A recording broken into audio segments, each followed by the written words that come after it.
Maybe the public doesn't know this, but it's true that nobody is even tested until you've signed a 7-year contract. And all the terms are set out so that in case you happen to be a big success, you can't hold them up.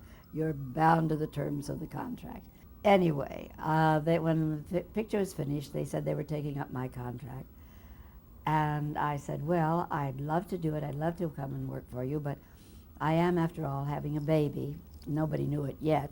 I'd rather go home and have my baby and like a lady and then come back and start my contract.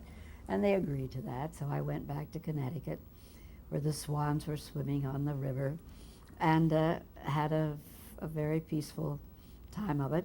But just then it was announced that it was going to be open, Citizen Kane open in Radio City Music Hall. But just about 2 weeks before that, I am very pregnant by this time because the film and the baby are going to come out almost simultaneously. And the publicity department here in New York called and said they want to do a feature about you in PM newspaper, which is a very liberal newspaper, and that Orson used to have a column in. And you're the only person in New York. Everybody else is in California. Would you come and have lunch at 21 with this reporter? Well, I was thrilled. You can imagine my first interview, and I wrapped a fur coat around me. I was going in no matter what. And we got there, and he took out his little notebook and a scrubby little pencil about that long. And I haven't seen that in years and years and years. So he said, now tell me, what is Citizen Kane all about? Well, it seemed a logical question to me. I had not been in California. I couldn't believe that the things were ready to be shipped and that nobody knew what was in it. I knew that he didn't allow anybody on the set. I knew it was a secret, but I couldn't, only Orson Welles could have done that. No other director in the world could have a film ready to be shipped and nobody knew what was in it. Well, I repeated exactly what he had said to me that first time when he asked me to come back and test. He said, well, it's a story about the kind of Americans that we tend to make heroes of. And he said, actually, they are the despoilers of America. They're the ones who cut down our forests, they pollute our streams, they waste our natural resources. He said, like Insull, Fall, Hearst. Well, I got to Hearst, and he dropped his pencil, his head hit the table. I thought he had a terrible pain. I thought he was in agony. And he said, excuse me, I supposed he was going to the men's room. And he didn't come back, and he didn't come back, and he didn't come back. Finally, the maitre d' came back with a bottle of wine and says, he's very sorry, but there's a crisis at the office, and he won't be able to have luncheon with you, but it's all taken care of. Please enjoy yourself.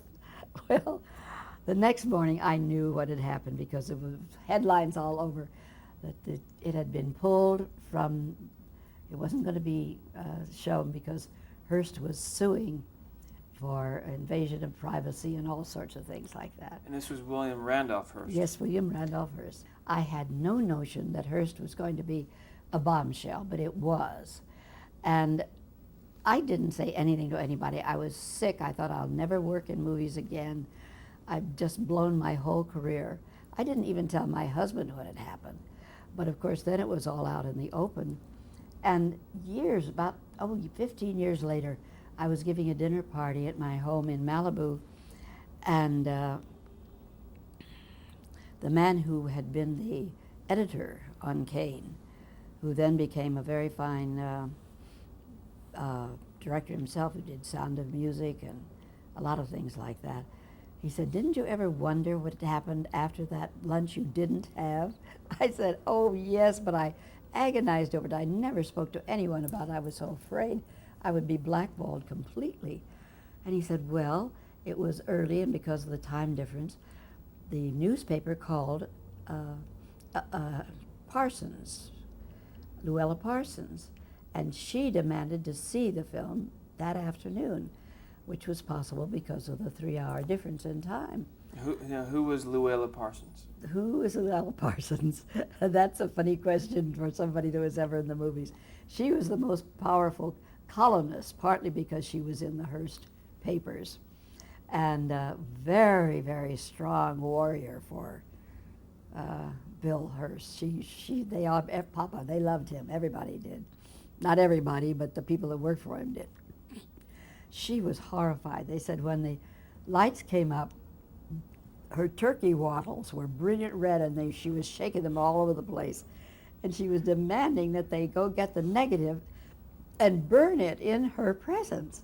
There was a huge ashtray about like this on the table in front of the seats in the projection room.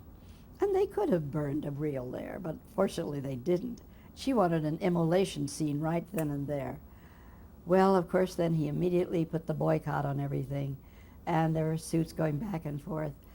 And they couldn't, RKO didn't have any theater that would show it, even the ones they owned.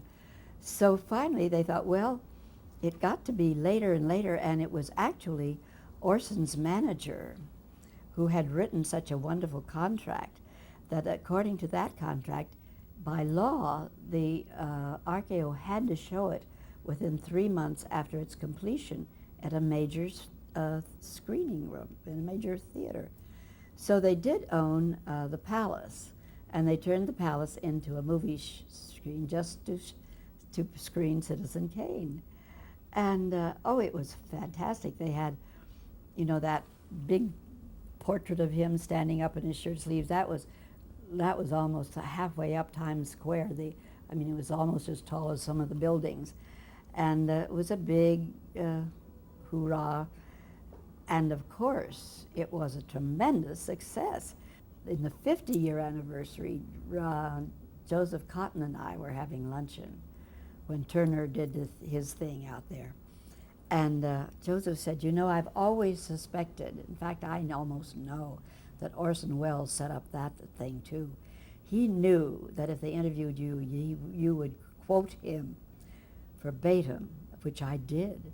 And he said he knew how important bad publicity can be for a film, because of course that's what got him his whole contract, was the War of the Worlds, and it was news around the world and a big controversy. Well, he wanted something to spark Citizen Kane, because he knew that the public wasn't going to quite understand it. They had not seen a movie like that. They didn't know how to go back and forth in time and connect the whole story.